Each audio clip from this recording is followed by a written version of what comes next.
Coffee Sundays. Today is January the 24th, 2021, and this is Derek's Weekly Crypto Update.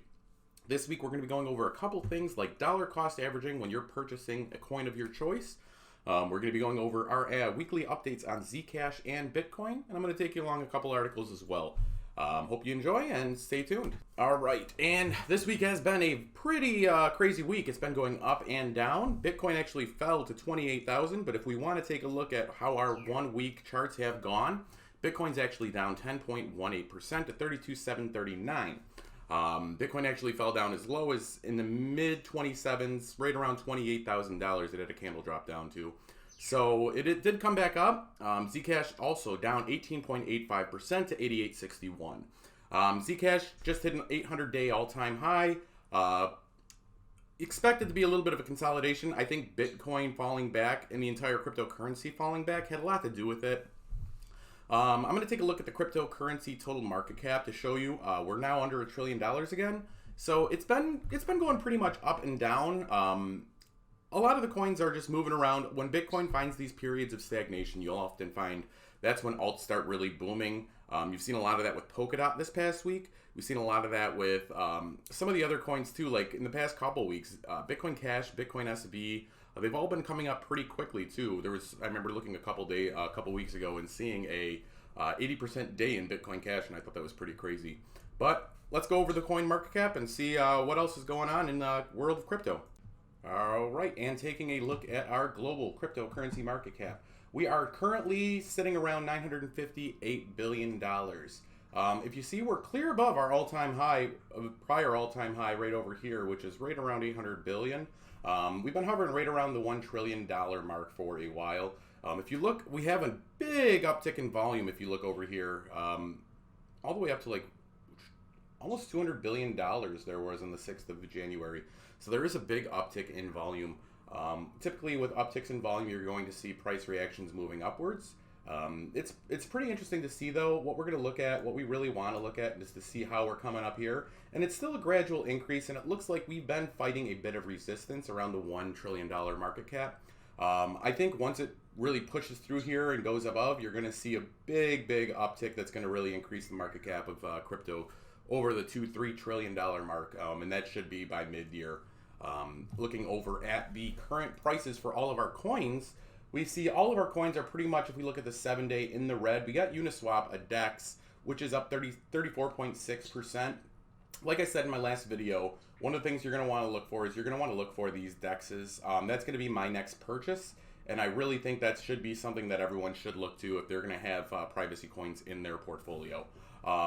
Everything's pretty much red. We still have a couple gainers, but even on the 24-hour, we have no real big double-digit gainers in the top 50. Sushi's up 15.5, but nothing bigger than that, really.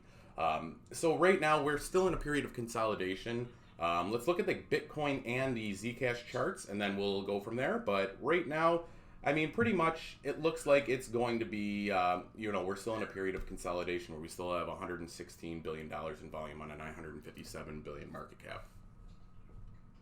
All right, and looking at our 4-hour Bitcoin chart, our wedge pattern, if you look, our triangle pattern kind of turned into an a descending wedge, if you will, because we have a lower low solidified with a candle on the confirmed 4-hour. But we also have lower highs as well. Typically, if you look at it, our squeeze momentum, if you look at it, these candles right here show whether we're in the squeeze or whether we're in a breakout. If you look down here, these little plus or minuses down in the bottom part are going to show us whether we're squeezing or not. If it's a gray plus sign, then we are in breakout. If you look at the Bollinger Bands up here, the periods where it does hit a gray, those are periods where these Bollinger Bands are expanding. That shows us that the momentum, that the squeeze is off, that the breakout is on. Right now on the 4-hour, we are squeezing. We're squeezing, getting a lot closer after descending.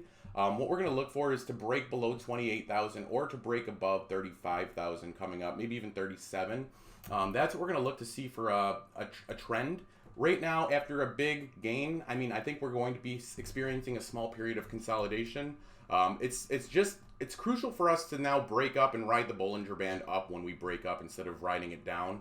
Because if we ride it down, I think we could be looking at a period dropping down into the mid 28,000s, and that's a period, or that's a point for me where I'm going to be monitoring Bitcoin pretty heavily. I still have my Bitcoin in a long-term hold position. I'm still waiting until mid to late this year until to pull out because I have short-term capital gains until then. That's something everyone should take into consideration as they make their position or decide what their exit strategy is going to be.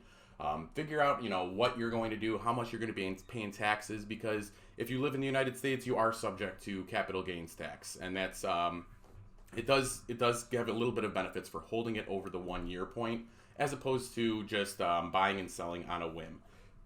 In a little bit, I'm going to be going over dollar cost averaging because I think that's the thing that everyone should look to when they're investing in Bitcoin, because a small amount of money over a long period of time, especially in a high returning asset like Bitcoin, can yield some pretty high results. And I just want to go over that with you guys. All right, and taking a look at Zcash, it looks like we have a little bit of an ascending triangle coming up. Bollinger Bands are starting to squeeze with us riding the top side of this Bollinger Band.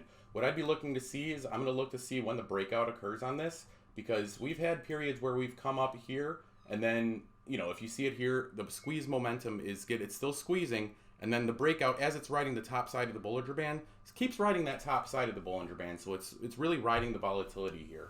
So one thing I'd look for is I'm going to look for this starting to see whether we continue this squeeze with a push towards the upside, or whether it starts to break out with a bigger breakout towards the upside, since we're riding the top part of the Bollinger Band already. One thing you're going to want to watch out for, though, is once we have had periods like here where we were up here riding that top part of the Bollinger Band, and we got rejected from it, which caused this big downswing.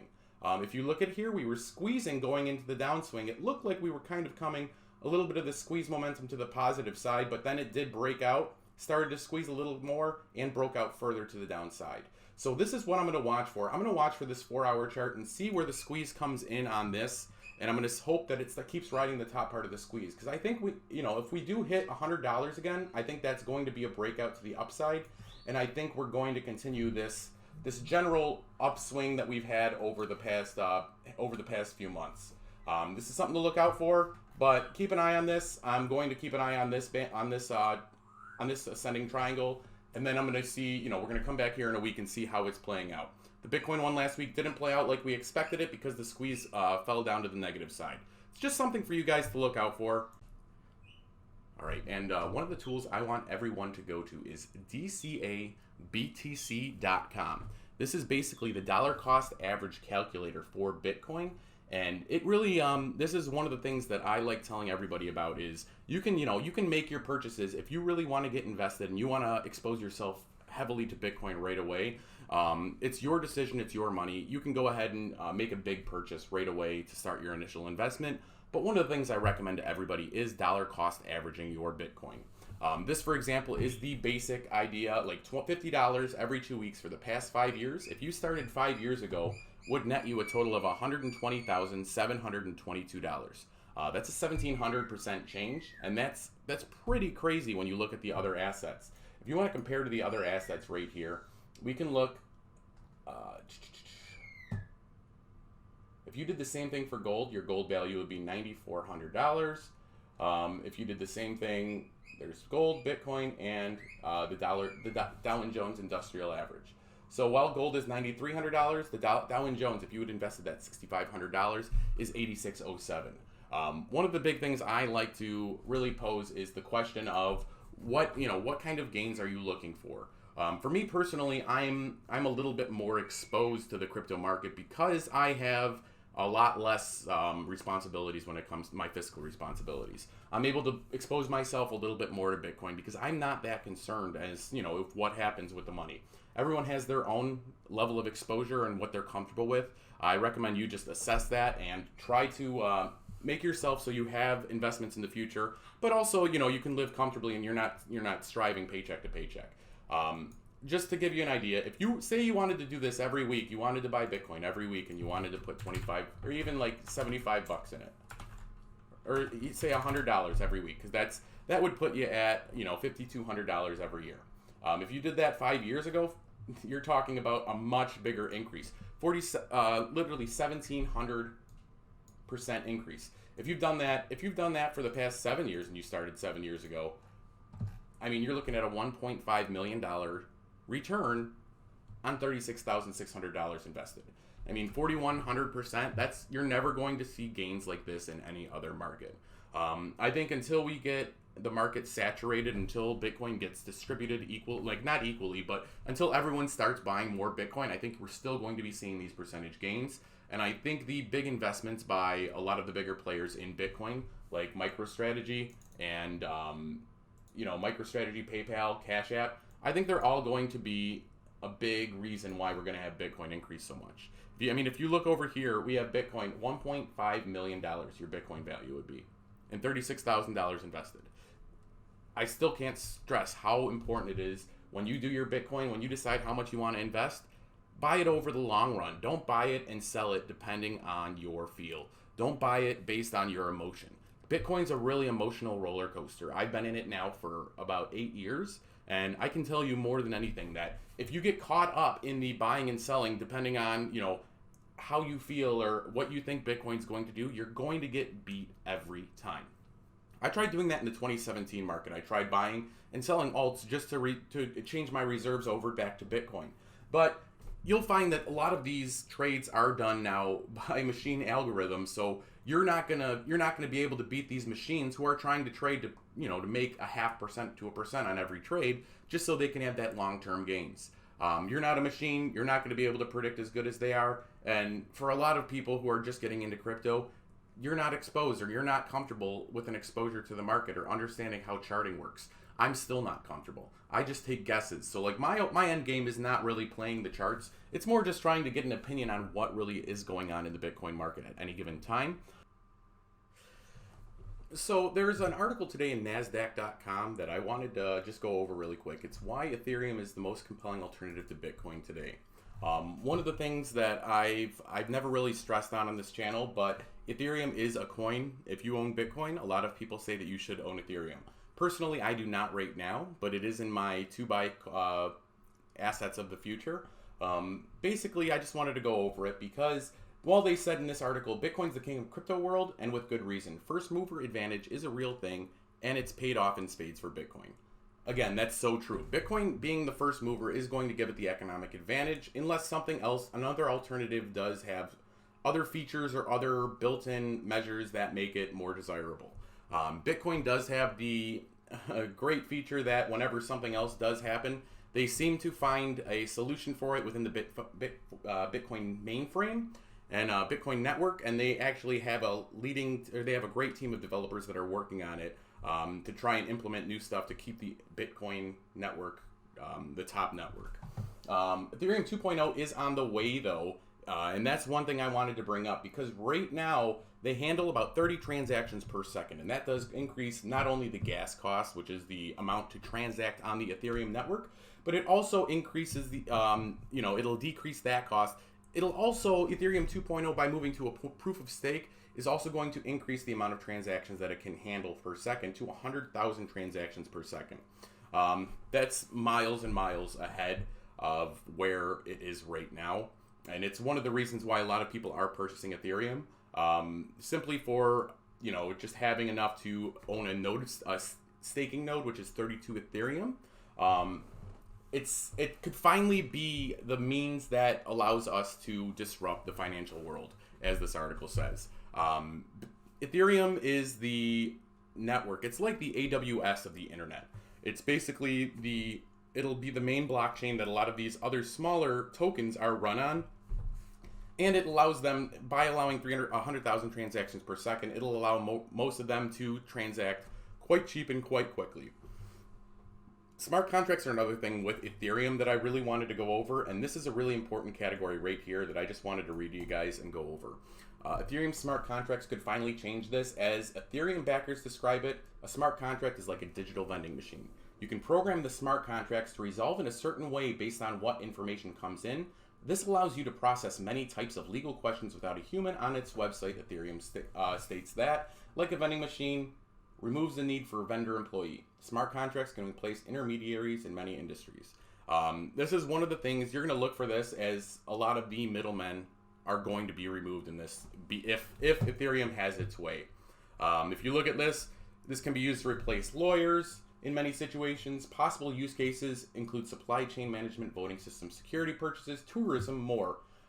This is a really good example. For example, you could have a smart contract that has an if-then function. Say if you rent a house from someone, if a digital entry key is sent, then the smart contract sends the renter's money to the landlord. If there is no key, then the contract won't complete, thus the rent payment won't be released. This is going to be what drives the future of our industry in a lot of industries, in a lot of middlemen industries. I look to the title and closing industry for a big example. I mean, when you have to do a title search, you have to look through all this public information, and it's really hard to do, especially when you have smaller counties, smaller states, when they really don't get back to you in a timely manner. If they had implemented a blockchain, that I saw that First American Title Association, and I think there was another one that was with them, Westcor, I think. If you look into them, they're actually building a public blockchain for title searches, and that could be a big boost to the future of title. And like everything, though, I mean, Ethereum has a chance to be big. There is some competition to Ethereum. There's other blockchains that are out there that are trying to do the smart contracts in a little bit of a better way. But right now, Ethereum in the smart contract realm does have the first mover status for that. I don't think Ethereum is going to have the store of value like Bitcoin does. I think Bitcoin will be looked at as institutional store of value. I think Ethereum will be looked at as the AWS of the internet. Just something to think about, and I know I'm running on a little bit long, so I'm going to cut this one here, and we will finish it up. All right, guys, it's now sitting a little past 12 o'clock on the 24th, so I wanted to call this one and get this video posted so you guys could see what the updates were on the week. Again, I try to finish by the time my coffee's done, and as you can see, it's just at its dregs right now. So I hope you guys have a great week. Stay sharp, stay informed, and this has been Derek's Weekly Crypto Update. Have a great week.